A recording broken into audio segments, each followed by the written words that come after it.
تو ہم تیرے ہیں، یہ جہاں چیز ہے کیا لوح و قلم تیرے ہیں۔ آقا کروں تیرے نام پہ جاں فدا، نہ بس ایک جاں دو جہاں فدا، دو جہاں سے بھی نہیں جی بھرا، کروں کیا کروڑوں جہاں نہیں۔ کروں مدح اہل دو بر رضا، پڑے اس بلا میں میری بلا، میں تو گدا ہوں اپنے کریم کا، میرا دین پارا نہیں۔ حمد و صلاۃ کے بعد معزز و مکرم سامعین ذی وقار، اللہ جل وعلا کے فضل سے نبی مکرم شفیع معظم رحمت عالم صلی اللہ تعالیٰ علیہ وسلم کی نظر عنایت سے ہم سب اللہ کے طیب و طاہر و پاکیزہ گھر میں موجود ہیں۔ دعا ہے خلاق عالم آج کے اس مبارک دن جمعہ کا صدقہ ہماری حاضری کو مقبول فرمائے، اور آج کے اس دن کی برکت سے اللہ کریم ہماری بے حساب مغفرت فرمائے اور ہم سب کو ایمان پر خاتمہ نصیب فرمائے۔ کلام مجید فرقان حمید کی ایک آیت مقدسہ خطبہ میں تلاوت کرنے کا شرف حاصل کیا، جس میں اللہ جل وعلا نے فکر آخرت کے حوالے سے انسان کو حکم دیا اور ارشاد فرمایا اقرأ کتابک کفی بنفسک الیوم علیک حسیبا،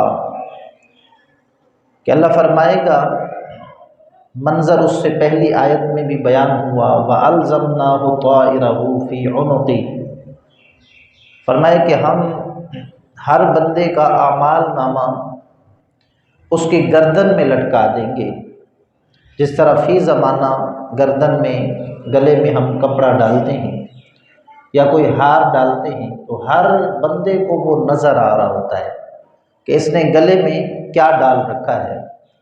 تو اللہ فرماتا ہے کہ ہم ہر بندے کا نامہ اعمال اس کے گلے میں لٹکا دیں گے، اور پھر حکم کیا ہوگا، اقرأ کتابک، اے بندے تو اپنے نامہ اعمال کو دیکھ، کفی بنفسک الیوم علیک حسیبا، آج تجھے اپنے اعمال کا، دنیاوی معاملات کا حساب لگانے کے لیے یہی تیرا عمل نامہ ہی کافی ہے۔ یعنی اس کو دیکھ کر تو خود سوچ اور فیصلہ کر کہ تو نے کیا کیا، دنیا کی زندگی کن کاموں میں گزاری۔ تو یہ موت سے پہلے اللہ رب العالمین نے ہمیں پیغام دیا کہ ایسا ہوگا، اور اس وقت بندہ تنہا نہیں ہوگا، بلکہ سیدنا آدم سے لے کے قیامت تک آنے والے آخری بندے تک سب موجود ہوں گے، جس میں مسلمان بھی ہوں گے، کافر بھی ہوں گے، ہمارے اپنے رشتہ دار بھی ہوں گے، دوست احباب بھی ہوں گے، جاننے والے بھی ہوں گے، یعنی وہ سارے لوگ موجود ہوں گے کہ اس وقت ہم سے اگر کوئی خطا سرزد ہو جائے تو ہم کوشش کرتے ہیں کہ ہمارے رشتہ داروں کو پتہ نہ چلے، ہمارے دوستوں کو پتہ نہ چلے، ہمارے اہل محلہ کو پتہ نہ چلے، چھوٹوں کو پتہ نہ چلے، بڑوں کو پتہ نہ چلے، کہ کہیں ایسا نہ ہو کہ ان کے سامنے ہماری عزت خراب ہو جائے، ہمارا مقام خراب ہو جائے، معیار اور وقار جو ہے وہ خراب ہو جائے، امیج خراب ہو جائے، تو ہم سے کوئی بھی ایسی غلطی ہو جائے تو ہم بتاتے نہیں ہیں اور اس کو چھپاتے ہیں۔ خوف سا ہوتا ہے سینے میں کہ کوئی دیکھ لے گا تو میں تو رسوا ہو جاؤں گا، ذلیل ہو جاؤں گا، یہ خوف ہوتا ہے۔ لیکن قیامت کا وہ منظر جہاں سب موجود ہیں اور چھپنے کے لیے کوئی عمارت نہیں ہے، سر چھپانے کے لیے کوئی جگہ نہیں ہے، اس دن تو زمین آسمان جو ہے یہ سارے جو ہے ریزہ ریزہ ہو جائیں گے، اور پھر اللہ رب العالمین جس کیفیت میں ان کو چاہے گا رکھے گا، اور یہ بھی آیا کہ تانبے کی زمین ہوگی۔ تو ایسے عالم میں ایک شخص کے گلے کے اندر ایسا پرچہ لٹکا دیا گیا ہے جس پر اس کا ایک ایک کام درج ہے، وہ خامی ہے یا خوبی سب لکھا ہوا ہے۔ تو بتائیں ایسے عالم میں انسان کی کیفیت کیا ہوگی، کتنی بڑی رسوائی اور ذلت کا وہ مقام ہوگا کہ جب ہر بندے کے اعمال ناموں کو اس کی گردن میں لٹکا دیا جائے گا اور ہر بندہ اس کو دیکھ رہا ہوگا۔ جن کے سامنے ہم حاجی بھی ہیں، جن کے سامنے نمازی بھی ہیں، غازی بھی ہیں، عالم بھی ہیں، مفتی بھی ہیں، قاری بھی ہیں، شریف النفس بھی ہیں، عزت دار بھی ہیں، اعلیٰ معیار بھی ہیں، سب کچھ ہیں جن کے سامنے، ان کے سامنے ہماری چھپی چیزیں ظاہر کر دی جائیں گی، اور اللہ فرمائے گا اس کو پڑھ، اس کو دیکھ، غور کر تو کیا کرتا رہا ہے۔ ایک بزرگ جو ہے یہ محاسبہ نفس ہے، اپنا محاسبہ کرنے کے حوالے سے یہ اللہ رب العالمین نے جو ہمیں ارشاد فرمائی یہ بہت بڑی بات ہے۔ اگر سوچا جائے ایک بزرگ نے جب اس طرح کے اقوال پڑھے اور سنے تو وہ بستر پر ہیں اور آخری وقت ہے ان کا، تو ان کا نام ہے ابن عمر، یہ صحابی نہیں دوسرے ایک بزرگ ہیں رحمۃ اللہ تعالی علیہ، ابن عمر کے نام سے مشہور ہیں۔ تو اپنے اعمال کا محاسبہ یہ آخری ان کے لمحات تھے، کرنے لگے تو آنکھوں سے آنسو آ گئے۔ کسی نے کہا روتے کیوں ہو، وجہ کیا ہے؟ تم تو کلمہ پڑھ کے جا رہے ہو۔ کہتے ہیں یار میں اپنی زندگی کا جائزہ لے رہا ہوں کہ میں نے زندگی کن کاموں میں صرف کی ہے۔ کہا میں نے اپنی عمر کا حساب لگایا تو 60 سال بنتے ہیں، اگر ہر دن میں ایک گناہ بھی شمار کیا جائے تو تقریباً میری زندگی کے 21,000 سے زیادہ گناہ بنتے ہیں، اگر ایک دن میں 2 گناہ شمار کیے جائیں تو 40,000 سے زیادہ گناہ بنتے ہیں۔ تو یہاں تو کہا 1-2 کی بات نہیں، یہاں تو سینکڑوں بھی متوقع ہیں، ہزاروں بھی ہو چکے ہوں گے، مجھے نہیں پتا، تو میں سوچ یہ رہا ہوں کہ اپنے رب کو کیا جواب دوں گا۔ یہ محاسبہ نفس تھا، اپنے اعمال کا جائزہ تھا جو اس بزرگ کو رلا گیا۔ اتنے میں جب یہ بات انہوں نے سوچی اور بیان کی نا، آہ نکلی اور ان کی روح نکل گئی۔ یہ کیفیتیں تھیں ہمارے بزرگوں کی۔ حضرت سیدنا صدیق اکبر رضی اللہ تعالیٰ عنہ کس قدر احتیاط فرمایا کرتے تھے کہ کوئی بات ان سے ایسی نہ سرزد ہو جائے کہ جو بعد میں مواخذے کا سبب بن جائے، پکڑ کا سبب بن جائے۔ ایک مرتبہ عالم نزع، حضرت سیدہ عائشہ پاک قریب بیٹھی ہیں، نزع کا عالم ہے، جان نکل رہی ہے، آپ فرمانے لگے مجھے جو ہے لوگوں میں حضرت فاروق اعظم سے بڑا کوئی محبوب نہیں ہے، یعنی جتنا پیار میں عمر سے کرتا ہوں کسی سے نہیں کرتا۔ پھر خود ہی سیدہ پاک فرماتی ہیں، پوچھنے لگے عائشہ میں نے کیا کہا ہے؟ تو سیدہ عائشہ فرماتی ہیں میں نے وہی الفاظ دہرا دیے۔ ابا جان آپ نے کہا عمر سے زیادہ مجھے محبوب کوئی نہیں۔ آپ فرمانے لگے نہیں، میری مراد یہ تھی کہ اس وقت جو سطح زمین پر ظاہری حیات سے متصف زندہ لوگ ہیں ان میں مجھے عمر سے زیادہ محبوب کوئی نہیں، ویسے تو سب کو پتہ ہے کہ میں سب سے زیادہ پیار اللہ کے محبوب سے کیا کرتا ہوں۔ تو یہ صحابہ کرام رضوان اللہ تعالیٰ مجمعین کی احتیاطیں تھیں۔ اور حضرت فاروق اعظم کے بارے میں آتا ہے آپ اپنا محاسبہ اس طرح کیا کرتے کہ جب سارا دن امور خلافت کو دیکھتے اور شام کو گھر آتے تو آپ کے ہاتھ میں لاٹھی ہوتی، کوڑا ہوتا، اور آپ اپنے پاؤں پر مار کر فرماتے، خود سے خطاب کرتے، بتا عمر آج تو نے اللہ کی رضا والے کتنے کام کیے ہیں۔ یہ صحابہ کرام کا تقوی اور ان کی جو ہے خوف خدا کی یہ کیفیت تھی۔ اسی طرح حضرت ابن سلام رضی اللہ تعالیٰ عنہ، عبداللہ بن سلام جو بہت بڑے عالم تھے، اسلام لے آئے تو ان کی عزت مزید بلند ہو گئی۔ انہوں نے ایک گٹھا لکڑیوں کا اٹھایا اور اپنے سر پہ رکھا، تو کسی نے پوچھا کہ حضور آپ معزز علاقے کے، آپ عالم دین اور سرکار علیہ الصلوۃ والسلام کے منظور نظر، حضور آپ کے علم کی وجہ سے آپ سے بڑا پیار کرتے تھے، یہ ہمیں دکھائیں ہم اٹھاتے ہیں۔ آپ فرمانے لگے نہیں یارو، میرے نفس میں تھوڑا تکبر پیدا ہو گیا تھا تو میں اس کو دور کرنے کے لیے ایسا کر رہا ہوں۔ تو یہ اپنا جائزہ بزرگان دین لیا کرتے تھے۔ اسی طرح حضرت صدیق اکبر ہوں، فاروق اعظم ہوں، بڑی انوکھی باتیں ان کے بارے میں ملتی ہیں۔ حضرت صدیق اکبر رضی اللہ تعالیٰ عنہ روتے تھے، اللہ کی بارگاہ میں عرض کرتے مالک کاش تو مجھے چڑیا بناتا، میں مختلف درختوں سے کھاتا پھر مر جاتا، کم سے کم تیری پاک بارگاہ میں کھڑے ہو کر مجھے حساب تو نہ دینا پڑتا۔ حضرت فاروق اعظم رضی اللہ تعالیٰ عنہ اپنا محاسبہ کرتے ہوئے یہ آہ بھرتے اور اللہ کی بارگاہ میں عرض کرتے مالک کتنا اچھا ہوتا کہ میں کوئی دمبا ہوتا، بکرا ہوتا، میرا مالک مجھے پالتا، میں موٹا تازہ ہو جاتا، پھر اس کے مہمان آ جاتے، وہ مجھے ذبح کر کے میرا گوشت کھا جاتے، کہا کم سے کم اتنا تو ہوتا نا کہ تیری بارگاہ میں کھڑے ہو کر مجھے جواب نہ دینا پڑتا۔ ایک بزرگ کے بارے میں آتا ہے کہ ایک عورت نے، امام غزالی فرماتے ہیں، ان کو بدکاری کی طرف بلایا، اپنے گرجا میں صومعہ میں عبادت کر رہے ہیں اللہ کی بندگی میں مصروف، ایک فاحشہ عورت آ گئی، اس نے غلط مقصد کی طرف بلایا، تو جیسے بزرگ نے ایک قدم اس حجرے سے باہر نکالا اپنے عبادت خانے سے، تو پھر اللہ کا خوف غالب آیا، کہنے لگے تو کہاں جا رہا ہے؟ اللہ نے تجھے کتنا نعمتیں عطا فرمائی، رب کے کرم تجھ پر کتنے، اللہ کی ناشکری والے کام کر رہا ہے، اللہ کے عذاب کو دعوت دینے والے کام کر رہا ہے۔ تو امام غزالی فرماتے ہیں اس بنی اسرائیل کے عابد کا ایک پاؤں باہر تھا اور ایک حجرے کے اندر، پھر خیال آیا تو واپس پلٹنے لگا، پھر اپنے آپ کو سزا کے طور پر اس نے کہا نہیں، یہ پاؤں جو اللہ کی نافرمانی کے راستے پر اٹھ چکا ہے، اس کو دوبارہ میں عبادت گاہ میں نہیں رکھوں گا۔ کہتے ہیں وہ پاؤں باہر رہا، برسوں گزر گئے، موسمی اثرات کی وجہ سے وہ پاؤں گل سڑ کے جسم سے جدا ہو گیا، اس نے دوبارہ وہ پاؤں عبادت خانے میں نہیں رکھا۔ اس طرح احتیاط کیا کرتے تھے۔ ایک بزرگ کے بارے میں مزید امام غزالی فرماتے ہیں، اپنے دوست سے ملنے گئے تو دروازے پہ دستک دی، یہ یعنی اپنے محاسبے کی میں بات کر رہا ہوں کہ ہم سوچ و بچار تو کریں، غور و فکر تو کریں کہ اللہ نے ہمیں کیوں پیدا فرمایا اور ہم کیا کر رہے ہیں۔ بے پردگیوں کے بازار، برائیوں کے بازار کھلے ہوئے ہیں، اور یقین کریں کہ اسلام اور شریعت کی بات کچھ مواقع ایسے ہوتے ہیں کوئی سننے کے لیے تیار نہیں ہے، اور کہتے ہیں کہ جی اسلام کو کون مانتا ہے، شریعت پہ کون چلتا ہے، دین کے مسئلے پہ کون عمل کرتا ہے۔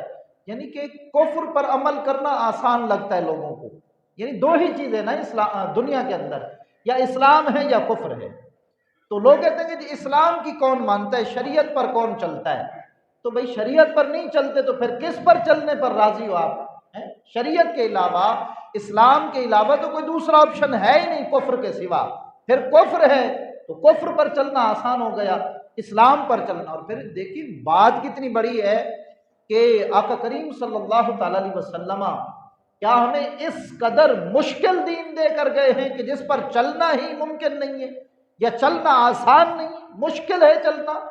اچھا دوسری بات یہ ہے کہ ہم کلمہ پڑھنے والے، اللہ کو ایک ماننے والے، سرکار علیہ الصلوۃ والسلام کو اللہ کا پیارا رسول ماننے والے، اگر ہم نہیں چلیں گے اسلام پر اور ہم ان تعلیمات کو بھلا دیں گے تو بتاؤ کون چلے گا؟ قربان جائیں صحابہ کرام رضوان اللہ تعالی علیہم اجمعین۔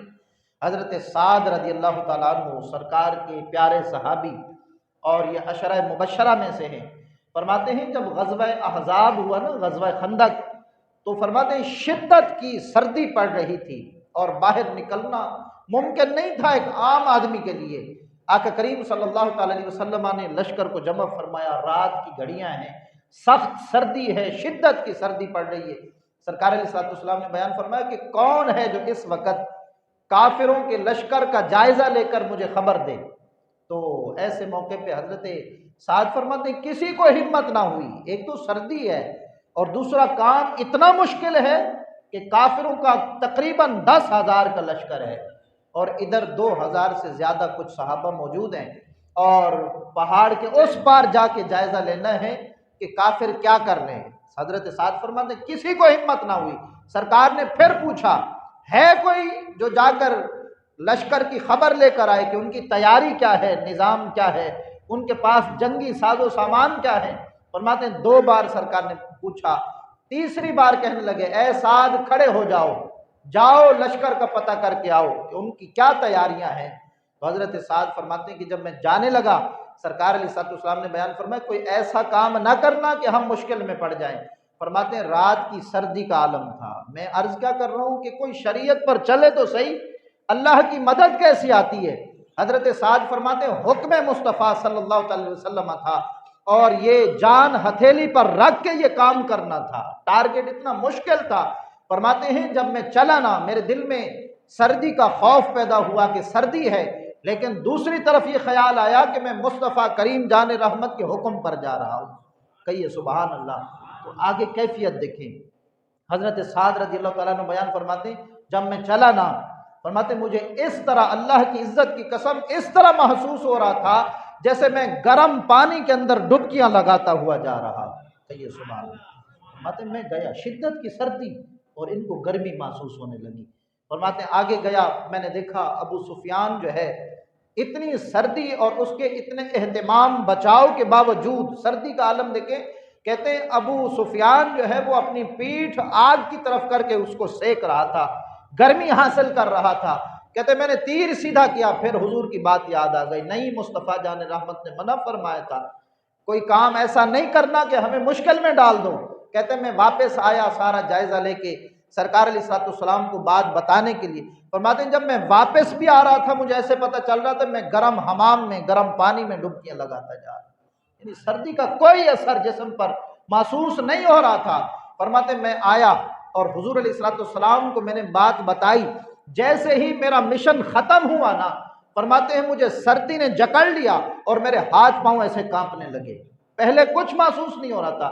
اب جب ڈیوٹی ختم ہو گئی، اسلام کا ایک اہم فریضہ پورا ہو گیا، فرماتے میں اپنے آپ کے حوالے ہوا تو مجھے سردی محسوس ہونے لگی، تو فرماتے ہیں سرکار علیہ الصلوۃ والسلام نے موٹا کمبل اوڑھا ہوا تھا، سرکار نے ایسے بازو اٹھایا، فرمایا سعد ادھر آ کے بیٹھ جاؤ۔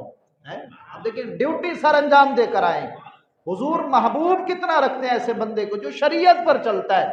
فرماتے ہیں سعد یہاں آ جاؤ۔ کہتے ہیں اللہ کی عزت کی قسم ایسی میٹھی میٹھی نیند آئی کہ زندگی میں کبھی بھی میں ایسی راحت والی نیند نہیں سویا ہوں۔ فرماتے ہیں حضور کے پہلو میں گرم کمبل اور مصطفیٰ جان رحمت اللہ کے محبوب دانہ غیوب ختم المرسلین کا قرب اس طرح، اور پھر حضور کی چادر میرے اوپر۔ فرماتے میں لمبی نیند سو گیا۔ صبح جب نیند کا وقت ہوا نا، نماز کا وقت ہوا، تو آقا کریم علیہ الصلوۃ والسلام نے اپنے نرم نرم ہاتھوں سے مجھے جگایا اور حضور فرمانے لگے سعد اٹھ جاؤ، اے نیام، یعنی بہت زیادہ سونے والے، اب تو اٹھ جاؤ، تمہاری نیند پوری نہیں ہوئی۔ فرماتے اس قدر میں آرام اور راحت سے سو گیا۔ تو عرض کرنے کا مطلب یہ کہ کوئی چلے تو صحیح نا اسلام کے راستے پر، پھر وہ دیکھے اور محسوس کرے اسے مزہ کتنا آتا ہے، اسے لطف کتنا آتا ہے۔ اس وقت دنیا کی جتنی بھی ترقی یافتہ قومیں ہیں اور ممالک ہیں، ان کی ترقی کے پیچھے سب سے بڑا راز یہ ہے کہ وہ وقت کو ضائع نہیں کرتے، اور یہ سبق انہوں نے اسلام سے سیکھا۔ کون سی آیت سے؟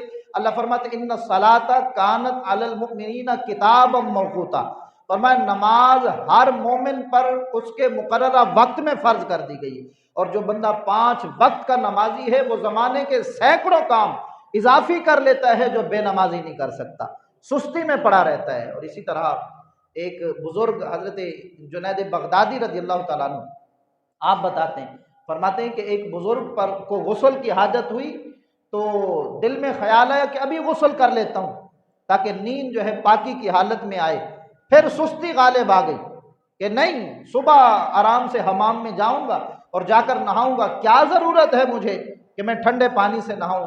پھر فرماتے ہیں صبح جب اٹھے نا تو ایک بے چینی سے محسوس ہوئی کہ میں نے نفس کے کہنے پر پوری رات ناپاکی کی حالت میں گزار دی۔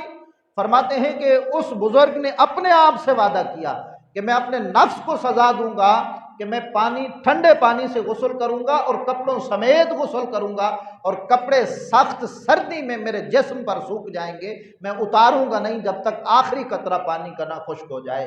تو یہ بزرگ اپنے آپ کو اس طرح سزائیں دیا کرتے تھے، اپنے نفس پر قہر کیا کرتے تھے، جب بھی وہ نفس کے غلام نہیں بلکہ نفس پر حکومت کیا کرتے تھے، جو چاہتے تھے عبادت کا معاملہ سر انجام دے دیتے تھے۔ میں نے کئی بار عرض کیا ہے، صحابی ہیں، انہوں نے نا سونے کی انگوٹھی پہنی ہوئی ہے، یہ ہمارے لیے سبق ہے، جو بندہ سونا پہنے گا نا اللہ اسے اتنا ہی آگ کا زیور پہنا دے گا۔ یہ بات یاد رکھیں، مرد پر سونا حرام، چاندی کے زیورات حرام، سوائے انگوٹھی کے جو 4.5 ماشا کی تقریباً ہو اور اس میں نگینہ بھی لگا ہوا ہو، یہ پہن سکتے ہیں۔ کوئی چھلا، کنڈا، کڑا، کوئی چین کسی دربار کی ہو، میں کہتا ہوں مدینہ پاک کی بھی ہو جب بھی پہننا جائز نہیں، کیونکہ مدینے والے نے خود منع فرمایا ہے۔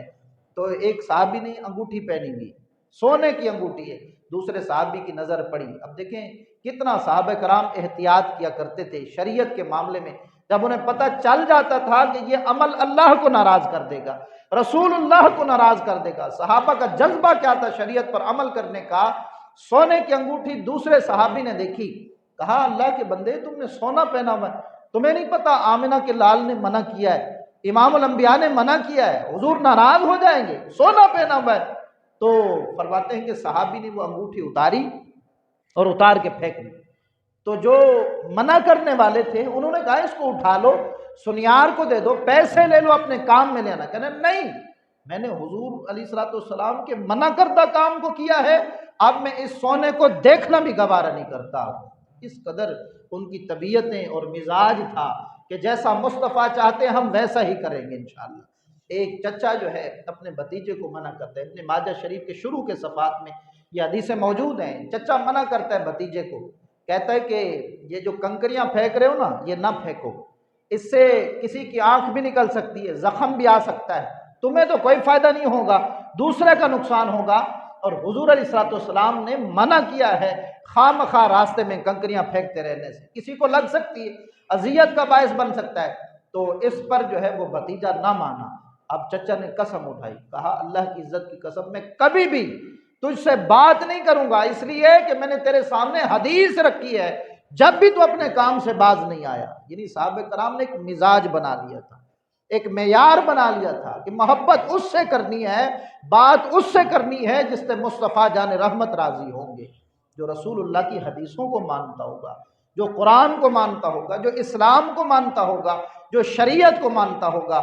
اب اندازہ کریں حضور نے تو کنکری پھینکنے سے بھی منع کیا ہے نا، کہ دوسرے کو اذیت نہ ہو، تکلیف نہ ہو۔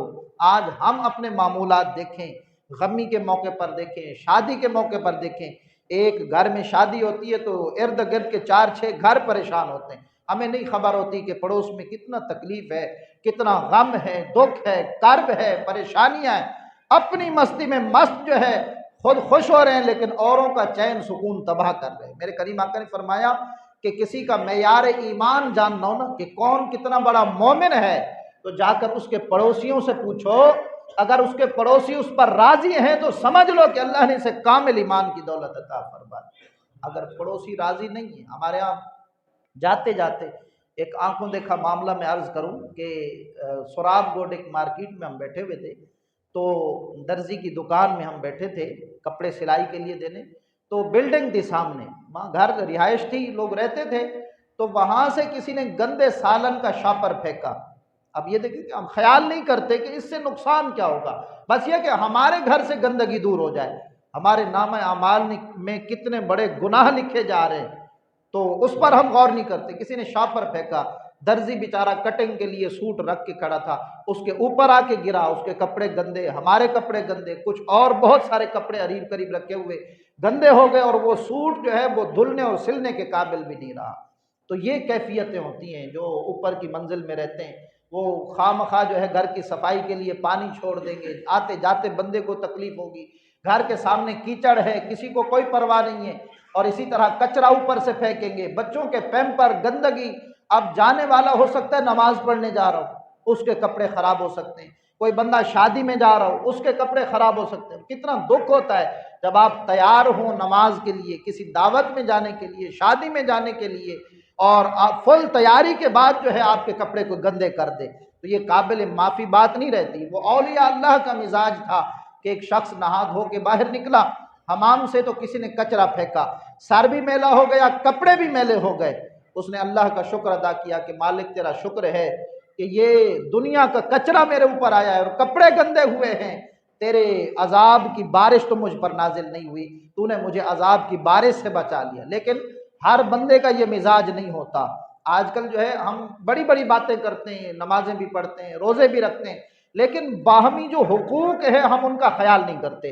صحابہ کرام کی اللہ رب العالمین نے جو صفت بیان فرمائی نا قرآن پاک کے اندر، فرمایا رحماء بینہم، یہ صحابہ آپس میں ایک دوسرے سے ٹوٹ کر پیار کرنے والے ہیں، محبت کرنے والے ہیں۔ ایک مرتبہ صدیق اکبر فاروق اعظم، اب ان سے بڑا صحابی کون ہو سکتا ہے، آپس میں ان کی بات بگڑ گئی، تو دیکھنے والوں کو یہ لگا، یعنی اس طرح تلخ کلامی ہوئی کہ دیکھنے والوں کو یہ لگا کہ یہ زندگی بھر ایک دوسرے کے قریب نہیں آئیں گے، لیکن فرماتے ہیں ایک نماز کا وقت نہیں گزرا تھا کہ پھر وہ شیر و شکر ہو گیا آپس میں، پھر محبت کا رشتہ قائم ہو گیا۔ تو آپس میں محبتیں بانٹیں، اپنے پڑوسیوں کے حقوق کا خیال رکھیں، رشتہ داروں کے حقوق کا خیال رکھیں۔ اسی طرح ایک بزرگ کہتے ہیں کہ مخلوق خدا نال پیار نہیں، رب صرف مسیح تے نہیں ملتا، یعنی مسجد میں آ کے سجدے کرنے سے اس وقت تک آپ کو رب نہیں مل سکتا جب آپ اپنے متعلق لوگوں کے حقوق نہ پورے کریں۔ اسی طرح ایک بزرگ کے بارے میں آتا ہے کہ ایک بیہودہ محفل اور مجمع لگا ہوا تھا، اس کے قریب سے گزرے، بات چلی تھی محاسبہ نفس سے کہ ہم سوچیں کہ آج ہم نے کیا کیا ہے، یا پچھلا مہینہ ہم نے کیا کیا، یا بھی سال ختم ہوا نا، اس میں بھی بہت سارے لوگوں نے ہلہ گلا کیا، لیکن میں آپ کے بارے میں حسن ظن رکھتا ہوں کہ آپ نے مسجد میں بیٹھ کے وعدہ کیا تھا کہ ہم نیو ایئر نائٹ نہیں منائیں گے، لیکن کچھ لوگ تھے وہ جو ہے وہ ذاتی خباثت کی وجہ سے انہوں نے یہ کیا، اور رات کو آدھی رات کو بچے بھی سوئے، بزرگوں کو بڑی مشکل سے نیند آتی ہے، پچھلی رات شروع ہونے والی ہے، مکانوں کی چھتوں پہ چڑھ کے انہوں نے جو ہے فائرنگ کی، اور پھر رپورٹ ہمارے شہزاد بھائی نے اور ایک اور ہمارے دوست ہیں انہوں نے بتائی، انہوں نے تو کہا بندے مر گئے ہیں، یہ صدر کی طرف کئی مارکیٹوں میں فائرنگ سے بندے مر گئے، اور انہوں نے جو رپورٹ مجھے دی تقریباً 15 کے قریب لوگ جو ہے وہ زخمی ہوئے ہیں گولیوں سے۔ تو یار یہ کیا ہے، کون زخمی ہوا ہوگا؟ پڑوسی بیچارہ اور راہ چلتا راہگیر اور کوئی ذمہ دار فیملی کا، وہ زخمی ہوا ہوگا ہمارے ہلہ گلا موج مستی میں۔ تو قرآن پاک میں آیا اذا خاطبہم الجاہلون قالوا سلاما، کہا کہ یہ مومن جب جاہلوں کے پاس سے، جاہلوں کی محفل کے قریب سے گزرتے ہیں تو اس گندے سسٹم کا حصہ نہیں بنتے، بلکہ دور سے سلام کر کے یہ اپنے کام کی طرف گزر جاتے ہیں۔ تو فی زمانہ کتنی خرابیاں ہمارے اندر پیدا ہو چکی ہیں کہ ہماری ذات سے کتنے لوگ اذیت میں ہیں، کتنے لوگ تکلیف کے اندر ہیں۔ تو حقوق اللہ بھی اپنی جگہ، اللہ اپنے حق معاف کرے گا، کہے گا میں نے تو بخش دیا، لیکن ان لوگوں کے پاس جاؤ جن کے دنیا کے اندر تم حق مارتے رہے ہو۔ تو ہم ذرا خیال کریں، بہت سارے مسجد کے بھی پڑوسی ہیں، وہ بھی ایسی ایسی حرکتیں، مسجد کی آبرو کا خیال بھی نہیں رکھتے۔ اب ایسا نہیں کہ میں کسی خاص شخصیت کو نشانہ بنا رہا ہوں، بہت مرتبہ دیکھنے کو ملتا ہے مسجد کی آبرو کا بھی خیال نہیں کیا، ہمارے پڑوس میں مسجد ہے۔ اچھا اسی طرح کہیں شادی ہو تو شادی سے 8 دن پہلے گانے چلتے رہتے ہیں۔ آپ یقین کریں پڑوسیوں نے آ کے شکایت کی کہ امام صاحب ہم نماز گھر کے اندر تک نہیں پڑھ سکتے، اس قدر شور شرابہ ہوتا ہے۔ بھئی یہ کیا ہے، یہ گانے باجے اور ناز شریف کا تو تصور ہی نہیں ہے۔ میں نے کہا نا، لوگ کہتے ہیں کہ بھائی کون عمل کرتا ہے دین پر؟ بھائی مسلمان عمل کرے گا، دین پر نہیں چلو گے تو کفر پر چلنا ہے کیا؟ تو کئی پڑوسیوں نے شکایت کی کہ فلاں گھر میں شادی ہے، پورے ہفتے سے جو ہے وہ گانے چل رہے ہیں اور ہم گھر میں تلاوت تک نہیں کر سکتے، نماز تک نہیں پڑھ سکتے، رات کو 12-1 بجے تک گانے، صبح 8 بجے سے گانے، پورا دن گانے چل رہے ہیں۔ تو یہ کیا ہے؟ خاک برکت ہوگی اس بچی کی شادی میں جس کو آپ گانے کی چھاؤں میں رخصت کرتے ہیں، گانے بجا بجا کے آپ جو ہے اس کو رخصت کرتے ہیں۔ کیا خاک اس کے نصیب اچھے ہوں گے اور اس کی زندگی میں برکت ہوگی، آگے اس کا گھر آباد ہوگا؟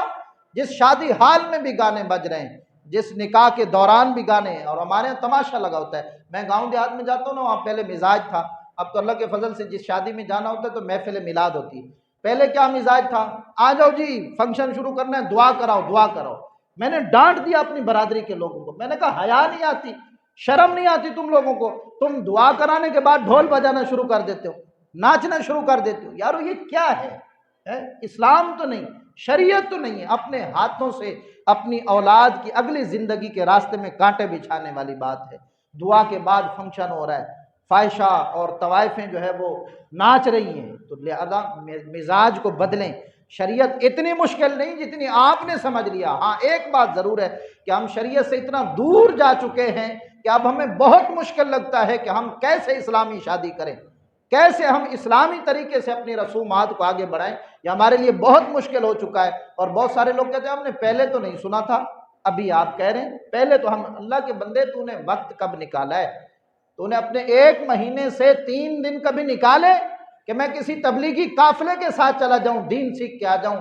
یا اپنے 24 گھنٹوں میں تو آدھا گھنٹہ نکال کے کبھی درس میں بھی بیٹھا ہے کہ میں ذرا مسجد میں اللہ اور اس کے رسول کی بات سن لوں؟ کہتے ہیں ہم نے تو نہیں سنا۔